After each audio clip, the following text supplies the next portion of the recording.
SBI debit கார்டை பொறுத்த வரைக்கும் லாங் டைமாக இ-காமர்ஸ் சர்வீஸ் யூஸ் பண்ணாமல் இருக்கும்போது டொமஸ்டிக் இ-காமர்ஸ் சர்வீஸை டீஆக்டிவேட் பண்ணிடுவாங்க. அதாவது ரொம்ப நாளைக்கு அப்புறம் SBI டெபிட் கார்டை யூஸ் பண்ணி ஆன்லைன் டிரான்சாக்ஷன் பண்ணும்போது ஆன்லைன் டிரான்சாக்ஷன் ஃபெயில்டுன்ட்டு வந்துடும்.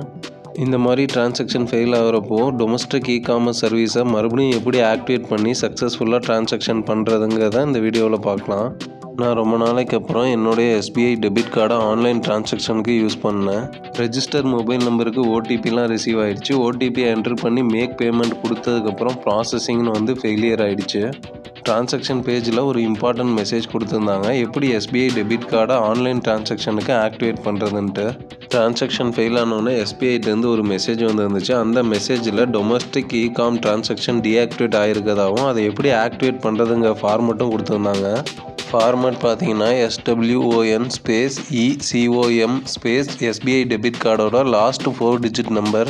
இந்த ஃபார்மேட்டில் டைப் பண்ணிவிட்டு ரெஜிஸ்டர் மொபைல் நம்பர்லேருந்து 0922396666 நம்பருக்கு சென்ட் பண்ணணும். மெசேஜ் சென்ட் பண்ண உடனே SBI டெபிட் கார்டோட டொமஸ்டிக் இ-காம் சர்வீஸை ஆக்டிவேட் பண்ணிடுவாங்க. ஆக்டிவேஷன் ஆனதுக்கான கன்ஃபர்மேஷன் மெசேஜ் உடனே நமக்கு ரிசீவ் ஆகிடும். இந்த மெசேஜில் ரெஃபரன்ஸ் நம்பரும் கொடுத்துருப்பாங்க.